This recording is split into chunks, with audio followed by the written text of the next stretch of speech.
Bom dia, irmãos e irmãs, é um prazer estar aqui mais uma vez. Convite do Roberto, sempre uma alegria para o meu coração poder conversar sobre o que a gente mais acredita e sobre o que a gente sabe que mexe com o nosso coração, que é a palavra de Deus. E a gente está nessa série que a igreja propôs, que é atemporal, né? O caráter relevante da Bíblia, perpassando as gerações, perpassando os avós, os filhos dos filhos.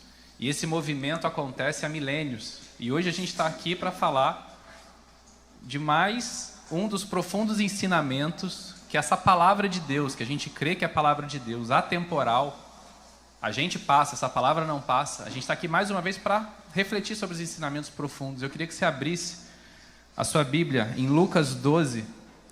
A gente vai ler um período longuinho assim, mas é importante a gente ver o início e o fim. Lucas 12, versículos 13 a 34. Vai ser projetado também. Lucas 12, 13 a 34. Vou começar. Alguém da multidão lhe disse: Mestre, dize a meu irmão que divida a herança comigo. Respondeu Jesus: Homem, quem me designou juiz ou árbitro entre vocês? Então lhes disse: Cuidado, fiquem de sobreaviso contra todo tipo de ganância. A vida de um homem não consiste na quantidade dos seus bens. Então lhes contou esta parábola. A terra de certo homem rico produziu muito bem. E ele pensou consigo mesmo: o que vou fazer? Não tenho onde armazenar minha colheita. Então ele disse: já sei o que vou fazer. Vou derrubar os meus celeiros e construir outros, maiores, e ali guardarei toda a minha safra e todos os meus bens. E direi a mim mesmo: você tem grande quantidade de bens armazenados para muitos anos. Descanse, coma, beba e alegre-se. Contudo, Deus lhe disse: insensato, esta mesma noite a sua vida lhe será exigida. Então, quem ficará com o que você preparou? Ou em outras versões que eu gosto bastante, Jesus usa a seguinte expressão: louco, esta noite te pedirão a sua alma. E o que tens preparado? Para quem será? E Jesus continua: assim acontece com quem guarda para si riquezas, mas não é rico para com Deus. Dirigindo-se aos seus discípulos, Jesus acrescentou: portanto eu lhes digo, não se preocupem com suas próprias vidas quanto ao que comer, nem com seus próprios corpos quanto ao que vestir. A vida é mais importante do que a comida, e o corpo mais do que as roupas. Observem os corvos, eles não semeiam nem colhem, não têm armazéns nem celeiros, contudo, Deus os alimenta. E vocês têm muito mais valor do que as aves. Quem de vocês, por mais que se preocupe, pode acrescentar uma hora que seja a sua vida? Visto que vocês não podem sequer fazer uma coisa tão pequena, por que se preocupar com o restante? Observem como crescem os lírios, eles não trabalham nem tecem, contudo eu lhes digo que nem Salomão, em todo o seu esplendor, vestiu-se como um deles. Se Deus veste assim a erva do campo, que hoje existe e amanhã é lançada ao fogo, quanto mais vestirá vocês, homens de pequena fé. Não busquem ansiosamente o que hão de comer ou beber, não se preocupem com isso, pois o mundo pagão é que corre atrás dessas coisas. Mas o Pai sabe que vocês precisam delas. Busquem, pois, o reino de Deus, e essas coisas lhes serão acrescentadas. Não tenham medo, pequeno rebanho, pois foi do agrado do Pai dar-lhes o reino. Vendam o que têm e deem esmolas. Façam para vocês bolsas que não se gastem com o tempo, um tesouro nos céus que não se acabe, onde ladrão algum chega perto e nenhuma traça destrói. Pois onde estiver o seu tesouro, ali também estará o seu coração. Vamos orar mais uma vez? Pai, concede graça para a gente e fala ao nosso coração, Pai. Tantos ensinamentos profundos aqui, atemporais, que não passam, e a gente pede a sua graça. Em nome de Jesus. Amém. Eu tenho duas filhas, Giovana e Belinha, Isabela, Gigi e Belinha. Uma tem 6, outra tem 3, quase fazendo 4. Quem tem filho, acho que já passou por isso, ou passa por isso constantemente, dependendo da idade deles. Elas têm um hábito, que eu não ensinei, nem a Rebeca, de qualquer lugar que a gente passa, elas pedem alguma coisa. Ah, eu queria muito. E a Belinha assim: ah, eu vi isso aqui, nossa, eu queria muito isso aqui. Eu amo isso aqui. Amo. isso aqui. E aí, a Gigi, não sei se aprendeu com ela ou não, acho que não, segue pelo mesmo caminho. E um dia eu parei para ter uma conversa, papo cabeça, com a minha filha, acho que na época ela tinha 4 anos. Eu falei, Belinha, sabe o que acontece com a gente? E acontece com o adulto também. Nada do que a gente tem, ou do que a gente quer ter, vai ser suficiente para a gente. Você agora está pedindo isso para o papai e para a mamãe? Quando a gente te der, se a gente te der, no momento que a gente te der, vai passar um pouquinho e você vai querer outra coisa. E aí ela é esperta, ela incorporou o ensinamento, e das próximas vezes, o que ela costuma fazer às vezes comigo? Papai, eu sei que eu vou querer outra coisa depois, mas agora eu quero essa.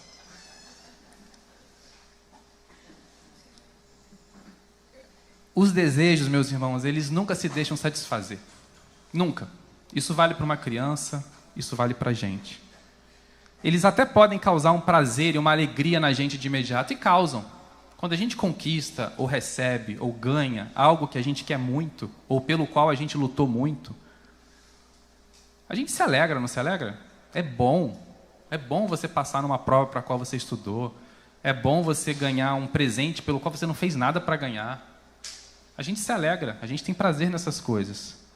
Mas, por algum motivo, de um vazio que existe no nosso coração, a gente não atribui valor ao que a gente tem. A gente sempre atribui valor às coisas que a gente ainda não tem. As coisas que a gente tem, a gente atribuía valor até o momento de ter. A partir do momento que eu comecei a ter, os meus olhos, o meu coração já se volta para uma outra coisa que eu ainda não tenho, porque o meu valor, o valor que eu estou colocando nas coisas, está nas coisas que eu não tenho. E essa é a lógica de circulação do capital no mundo, não é?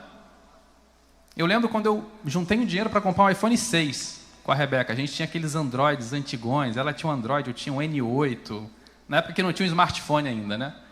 A gente juntou para comprar um iPhone 6. Está em qual iPhone mesmo? 15. E vai chegar no 2000. E a gente não vai parar com o nosso ímpeto de ficar trocando de iPhone. Porque o valor, a lógica do capital sabe disso, a lógica que a gente vive sabe disso, e nutre isso na gente, está sempre, entre aspas, está sempre no que a gente não tem. Então, isso se vale, esse mecanismo se vale da lógica do desejo, porque o desejo ele sempre pressupõe uma falta. Se eu desejo é porque me falta.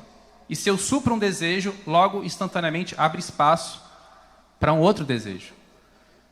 Quando eu leio esse texto, e o nome da reflexão que eu dei hoje é insaciáveis, porque nós somos insaciáveis, é porque sempre que nós tentamos satisfazer um desejo, a gente tem que lembrar que esse desejo não vai se deixar satisfazer. Seja ele qual for. Pode ser o desejo mais legítimo do mundo, pode ser o desejo de ter uma família abençoada. Um desejo legítimo? Super.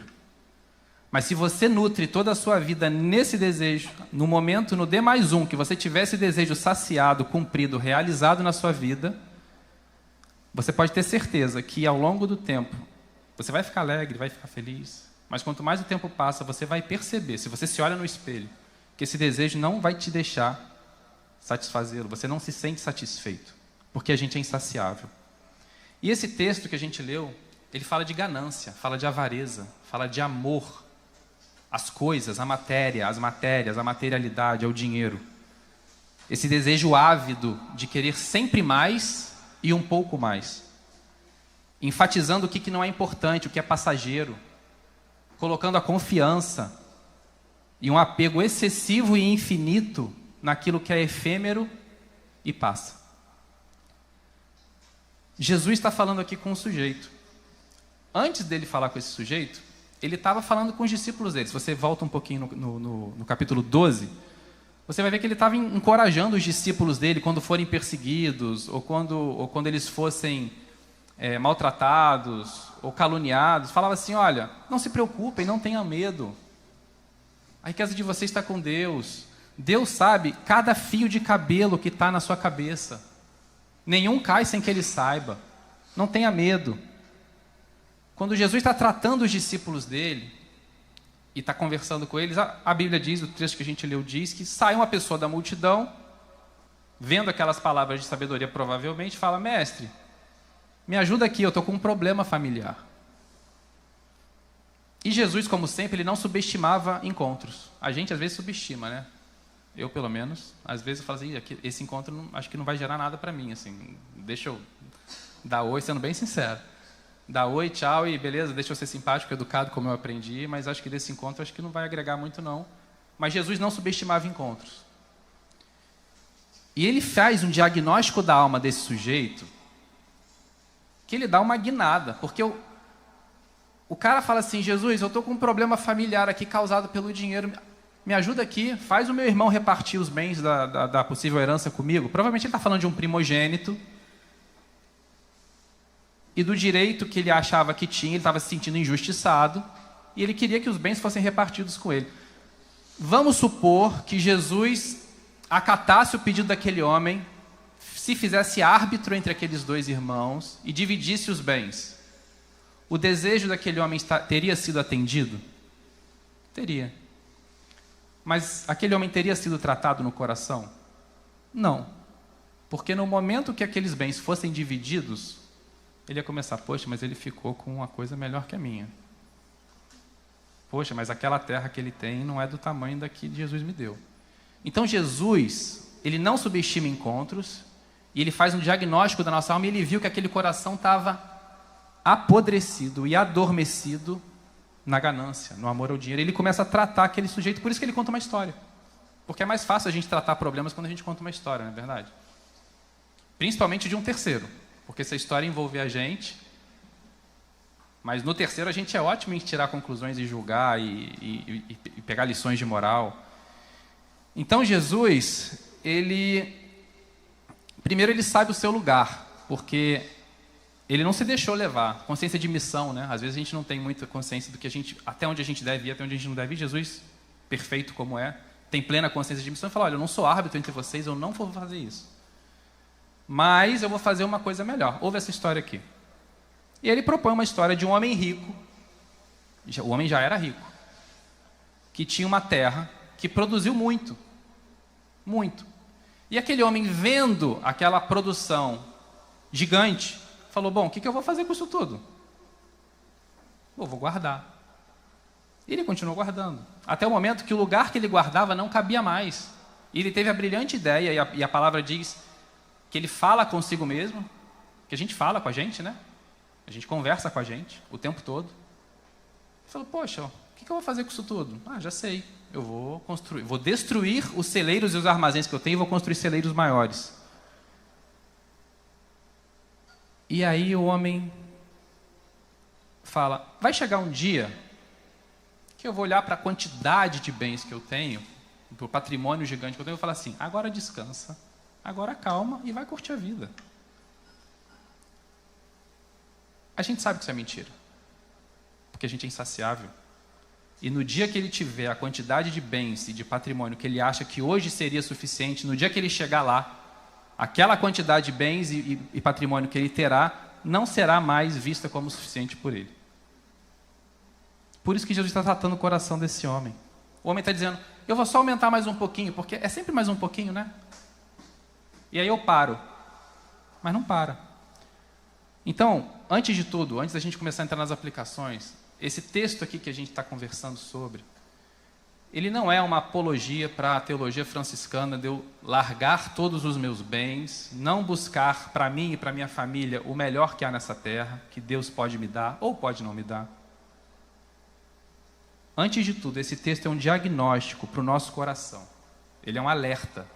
Onde é que você tem colocado o seu tesouro? Onde é que você tem colocado o seu coração nessa vida? O que tem pautado a sua vida nesse curto período de tempo que a gente vive aqui na Terra? Como você tem lidado com os recursos que Deus te confia? Você tem usado só para inchar? Ou você tem usado esses discursos com desprendimento necessário para que outras pessoas possam ter a sua vida potencializada? É disso que Jesus está falando. Não é sobre ir para o inferno. Não é sobre... É muito mais que isso. É sobre como é que você está vivendo a sua vida, como é que está seu coração. Onde você tem colocado a sua confiança. E o primeiro ensinamento que Jesus dá para a gente, por mais que a gente já saiba, ele é profundo demais, principalmente nesses momentos que a gente vive, né? Hoje em dia. Me incomoda muito, não sei se incomoda vocês também, essa profusão de autoajuda ligada nas mídias sociais, né? Ligada com fé e com prosperidade financeira. Mas me incomoda assim, me dá raiva, assim, sabe? Por dentro, assim. Porque a pessoa, e o que tem de cristão, gente que se diz cristã, que segue Jesus Cristo, que deu essa história aqui para a gente refletir nela, usando a fé e a história de sucesso financeiro pessoal para defender a prosperidade financeira, é muita gente que faz isso. E acho que não tem nem nada mais, acho que não existe nada mais antibíblico do que isso. Talvez. Por quê? Porque você está pegando um ensinamento desse aqui e faz o que com ele? O que você faz com esse tipo de ensinamento? Você não trata o coração. E olha, gente, eu conheço pessoas que já passaram por dor na vida. Mas parece que fica mais duro, sabe? O mundo mede a gente por aquilo que a gente tem. E aí esses discursos encontram um lugar assim perfeito para eles fluírem. Porque se o mundo mede a gente pelo que a gente tem, não pelo que a gente é, a vida é uma caça ao tesouro. Né? A vida é uma caça ao tesouro. E que tesouro é esse? Esse homem teve um encontro com Deus, esse homem da parábola. Não é um encontro com Deus que eu gostaria de ter. Ser chamado por Deus de louco, porque essa noite a alma dele ia ser pedida. E tudo que ele juntou, e tudo que ele produziu, e tudo que ele buscou produzir na vida inteira dele, ia para quem? Ia para onde? E um dos problemas do dinheiro é que a gente começa a achar que tudo pode ser comprado, tudo pode ser controlado. Quando eu falo dinheiro, eu queria muito que você entendesse, tentasse compreender de forma mais ampla, porque não é só o dinheiro, ainda mais hoje em dia, né? O Roberto brincou que hoje em dia tem Pix, é tudo um Pix. O dinheiro papel moeda, as minhas filhas nem sabem o que é. Eu comecei a andar com dinheiro na carteira para elas terem noção, tá indo embora, porque, né? Porque senão não tem essa noção que está indo embora, é o celular mágico, o celular faz tudo, ó, tum. Cara, não existe isso. E eu me perdi, mas eu vou resgatar. Essa noção do papel ter perdido, me embolei todo agora, deixa eu voltar tudo. Essa concepção do dinheiro abstrata piora as coisas.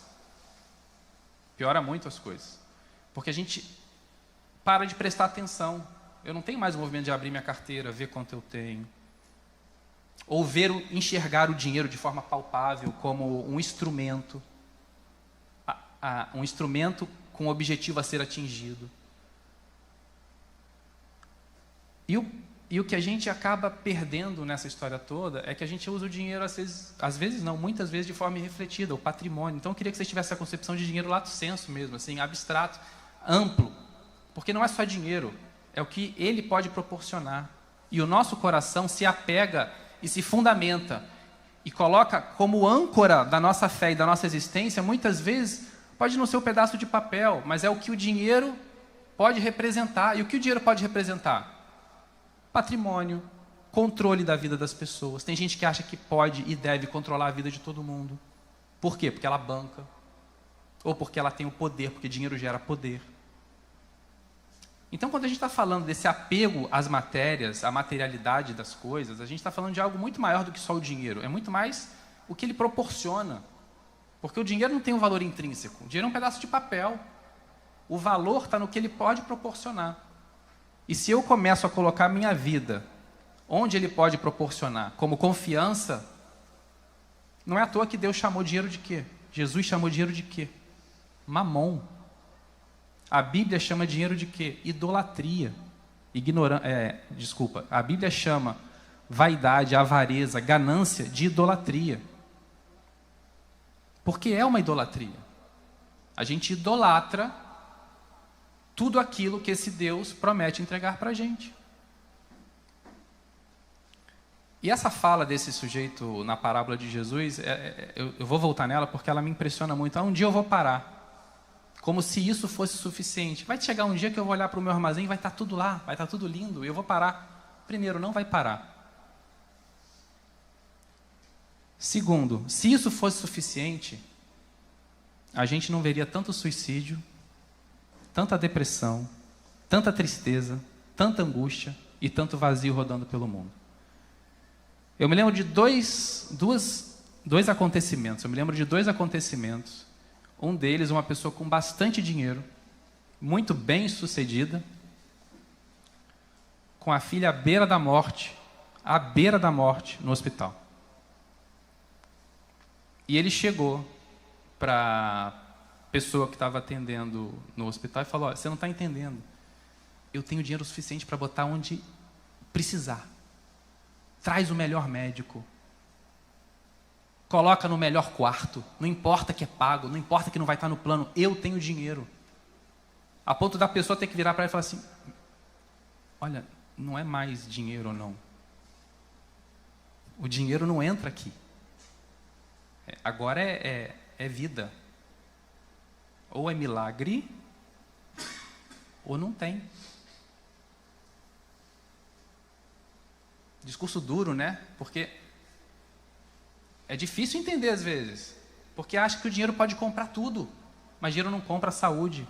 Dinheiro pode comprar casa, mas não compra um lar.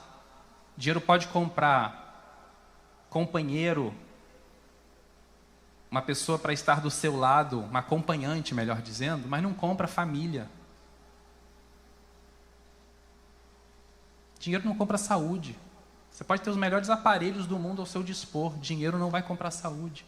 Isso não é suficiente. E eu lembro também de outro episódio, um suicídio que teve no condomínio Waterways, aquele de frente para a praia, na Barra da Tijuca, em que o pai também era uma pessoa muito bem sucedida, financeiramente falando, não dava atenção para a família, e um belo dia se viu com seu filho morto, fruto de um suicídio. E ele chorando aos prantos, que disse: eu daria tudo e abriria a mão de tudo para ter o meu filho de volta. É suficiente? Não é. Jesus está tratando do coração humano, do nosso vazio, da nossa ganância, o amor ao dinheiro. E uma coisa que me chama a atenção na fala de Jesus, e por isso que eu estou sendo insistente comigo mesmo, com o meu coração e com o de vocês, para a gente considerar a figura maior da coisa, e não se apegar ao dinheiro puramente falando. Por quê? Porque Jesus ele faz um alerta. No início da fala dele, ele fala: cuidado com todo tipo de avareza. É um discurso: olha, tenham atenção, olha para frente, olha para onde você está andando, se examina, cuidado com o seu coração. Por quê? Porque parece que a premissa de Jesus é que a avareza, a ganância, o amor, o apego excessivo ao dinheiro, de querer sempre mais, é uma coisa invisível para a gente. É como se a gente fosse cego à nossa própria avareza. É como se eu, Fernando, fosse cego à minha própria ganância. E é como cada um de vocês fosse cego à sua própria ganância. É muito fácil a gente ouvir uma reflexão dessa e falar: conheço fulano, tem uma lista aqui de gente que se encaixa nessa história de Jesus. Mas Jesus parte da premissa de que a gente é cego à nossa própria ganância. Tenham cuidado, ele está falando com os discípulos dele, o texto diz que ele se vira para os discípulos. Deixa eu falar com vocês. Depois, de propor essa parábola. Então, o autoexame que a gente tem que fazer é qual? Diante desse espelho que Jesus está me colocando, deixa eu me enxergar um pouco. Com o que eu tenho que tomar cuidado? Em que área da minha vida eu tenho que tomar cuidado? Onde é que eu estou colocando o meu tesouro? Onde é que eu estou colocando o meu coração? Do que a minha boca fala? Proposital falar isso. Por quê? Porque se você junta as falas de Jesus de momentos distintos, aqui ele fala: onde está o seu tesouro, está o seu coração. Em outro momento, ele fala: a sua boca fala do que o seu coração está cheio. Parece que tem um rio aí fluindo, né? Então, se a gente tem dificuldade de enxergar o tesouro, vamos prestar atenção o que a nossa boca tem falado, o que a nossa mente tem pensado, o que tem feito o nosso olho brilhar, o que tem feito o nosso coração bater mais forte. Porque a gente vai saber onde está o nosso tesouro por aí.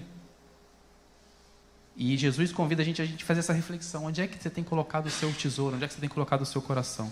E todos nós temos um celeiro, algum lugar, algum armazém, onde a gente esconde coisas que são importantes para nós. E a gente não quer compartilhar. E a gente quer desfrutar delas sozinho. Meu irmão, pode ser um dom. Minha irmã, pode ser uma virtude que você tenha. Não precisa ser palpável, material. Jesus está falando aqui de matéria. Mas vamos tentar ver de forma mais abrangente. E outra coisa que o texto fala, que o homem fala consigo mesmo, isso é um outro sinal para a gente tomar cuidado. O que faz a gente se auto-admirar? O que faz você falar, poxa, isso aqui eu mando bem? Porque esse homem se admira, né? Nossa, olha quanta coisa a terra produziu. E a terra produziu, mas ele acha que era ele. O ser humano, quando tinha esse vínculo com a terra para se sustentar, era um pouco mais fácil a gente ver que não vinha só da gente. Um pouco mais. Hoje que você trabalha e o dinheiro cai na sua conta, você não vê. Não dependo do sol para a planta crescer, para o fruto nascer. Eu não dependo. Está chovendo muito, não está chovendo muito. Não, o dinheiro cai na sua conta. E aí essa relação de causalidade fica mais difícil. Mas o que o texto que Jesus ensinou para a gente, a parábola que ele citou para a gente, e ele emenda naquele texto clássico de ansiedade. Por isso que eu li tudo de propósito, porque as coisas estão linkadas. Ele fala assim, olhem para as flores, olhem para os passarinhos. O Deus, o nosso Pai, Ele sabe que vocês precisam de todas as coisas. Os pássaros voam, os pássaros se alimentam. Eles não ficam com fome, eles não se preocupam com o dia de amanhã, eles não têm celeiros, eles não armazenam comida. Por quê? Porque Deus os alimenta.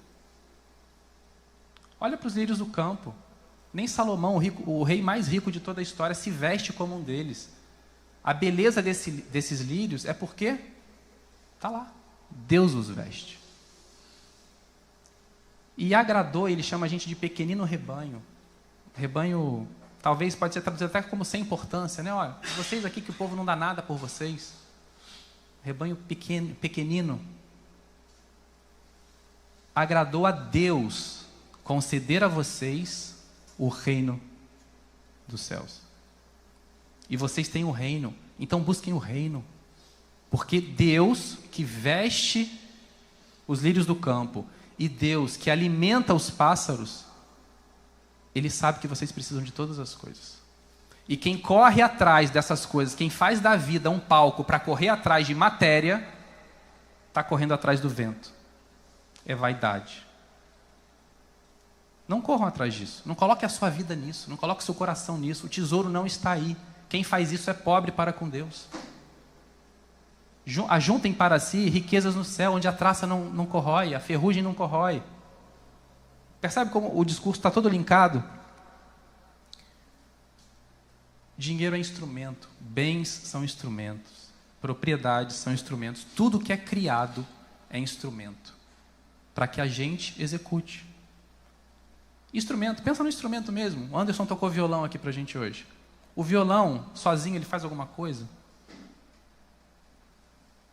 Se fosse uma pessoa que não o Anderson aqui tocando, tivesse uma pessoa arranhando o violão, arranhando, aquele som, ia desagradar os ouvidos.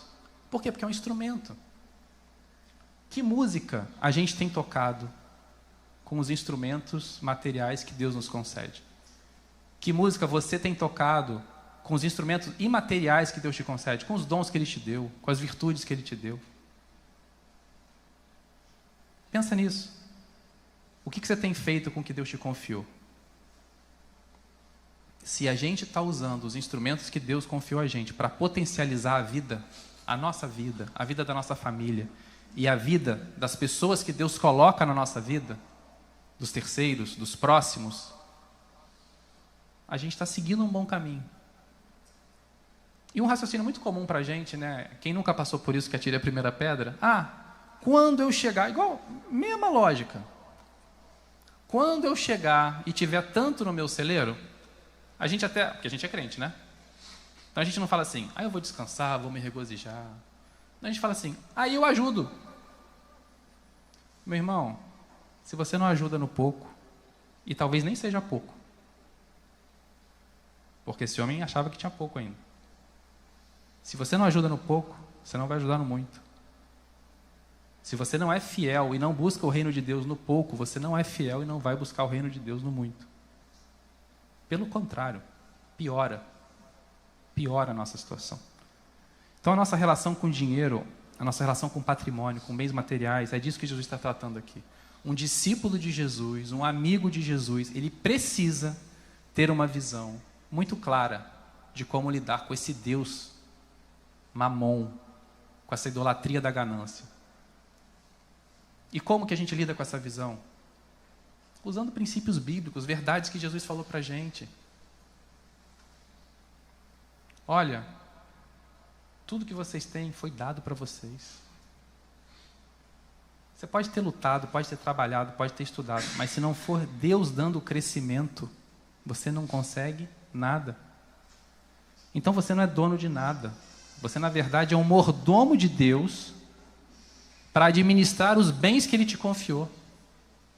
Como você tem administrado os bens que Deus te confiou? Você é dono dos seus bens ou os seus bens são donos de você? Porque essa relação é muito sutil. É a gente que possui a coisa ou é a coisa que nos possui? A forma como a gente trata esse instrumento vai dizer isso. Quem é escravo de quem? É bom para um discípulo de Jesus, de tempos em tempos, fazer uma análise pessoal, se olhar no espelho e dizer: quem é o dono dessa coisa aqui que Deus me confiou? É Deus de fato que é o dono e eu estou administrando para Deus? Ou essa coisa virou minha dona? E ela está me administrando para os bens, para os fins que não interessam ao reino. A gente precisa reordenar valores. Em vez de ser dono, lembrar que a gente não é dono de nada. Nem o nosso corpo nos pertence. Nem a nossa vida nos pertence. A gente tem que lembrar que a gente não tem propriedade de nada. Pelo contrário, não adianta o seu nome estar num título de um RGI de um imóvel. O que adianta isso?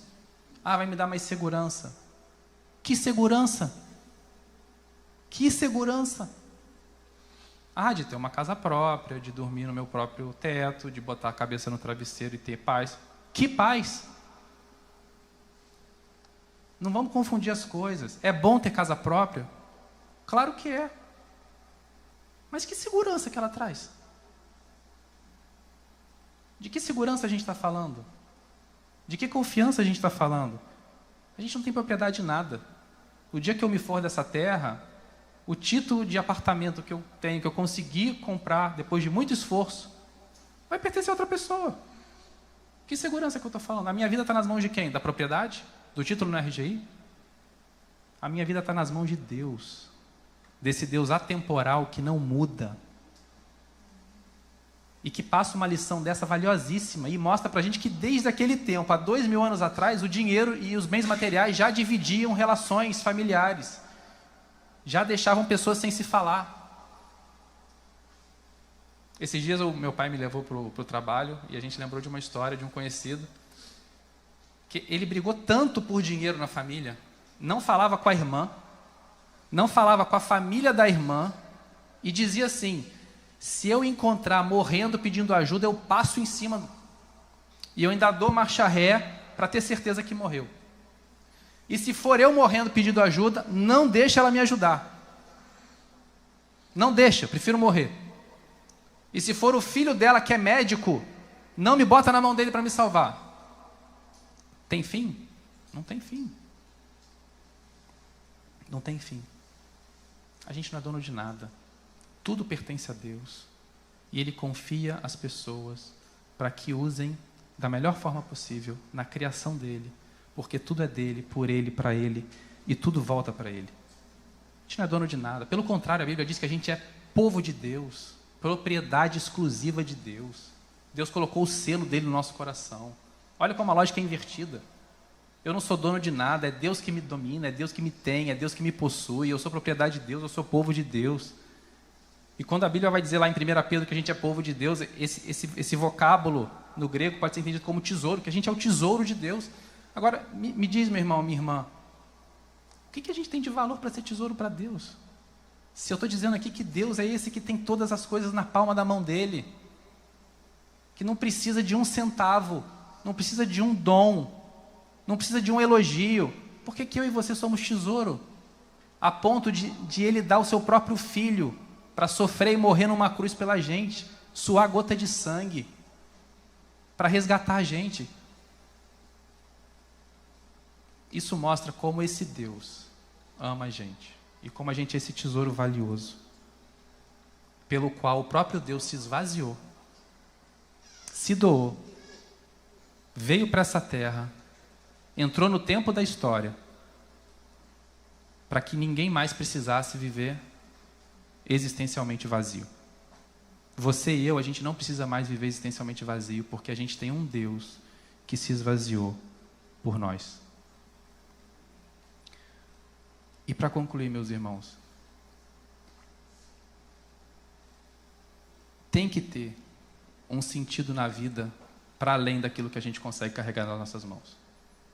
Não é possível que a minha vida se resuma a trabalhar, juntar dinheiro para conseguir comprar um bem material, um celular de última geração, usar uma camisa da moda, ou trocar de apartamento. Tem que ter um limite. Tem que ter um lugar que eu fale assim, não, até aqui deu. O que eu posso fazer hoje para ajudar as pessoas que estão ao meu alcance? Já pensou como a vida seria diferente se cada um remunerasse 10%, 15%, 20%, 30% a mais uma pessoa que te ajuda, que te presta um serviço? Você às vezes muda a vida daquela pessoa. Porque você não está dando apenas quanto ela merece, você está demonstrando graça. Mas não, a gente quer ser abençoado. Meu irmão, quando tinha uma pizzaria, o pessoal ia na pizzaria querendo o quê? Irmão, né? Irmão, todo mundo irmão em Cristo, vou comer na pizzaria do irmão. O que a gente espera? Bom, desconto. Abençoa aí, irmão. Por que a gente não tem a lógica inversa? Não, deixa eu abençoar em vez de ser abençoado. Vamos tentar carregar isso com a gente. E a vida, ela tem que ter, como eu estava dizendo, um sentido maior do que as nossas mãos podem alcançar. E aí eu lembro do versículo, do texto, e da fala de Paulo. Se a nossa esperança para essa vida se resume apenas ao que a gente pode alcançar, ou se a nossa esperança em Cristo se limita apenas a esta vida, é uma outra forma de dizer a mesma coisa. Se a esperança e a fé que eu tenho em Jesus se limita aqui, a tempo, espaço, concreto, parede, matéria, nós somos os mais infelizes de todos os homens. Para fechar, eu lembro de uma música, da Ana Vilela, uma música Trem-Bala. Eu tive que resgatar o nome dela, que eu não lembrava o nome dela. Vocês com certeza já ouviram essa música. Uma música bem bonita. É uma música que mexe com o nosso interior. Porque ela poderia ser uma música de Eclesiastes, né? O conteúdo dela está bem afinado com o que Salomão ensina para a gente. Que a palavra inspirada de Deus também é temporal. Eu separei um trecho aqui para ler para vocês, se vocês não recordam da música.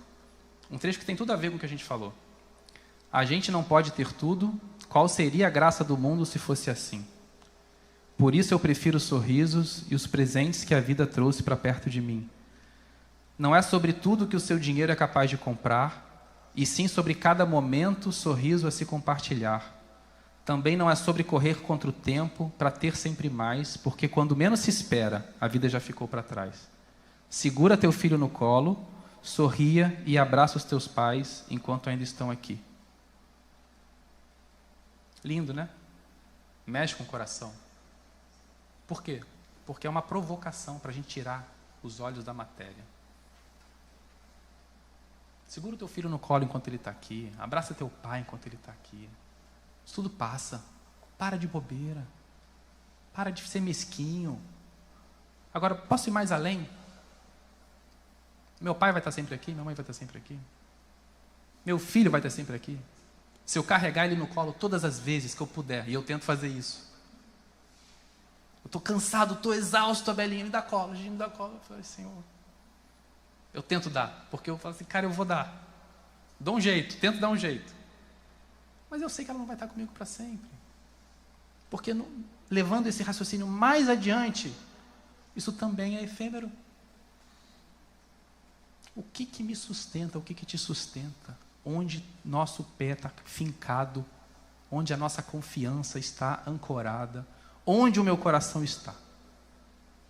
É aí que está o meu tesouro. Vamos orar?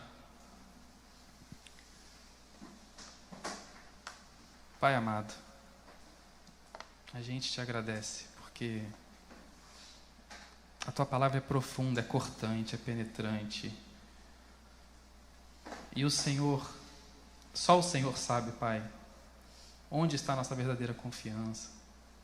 Que nós confiamos em Ti, mas também nós confiamos nos carros e cavalos.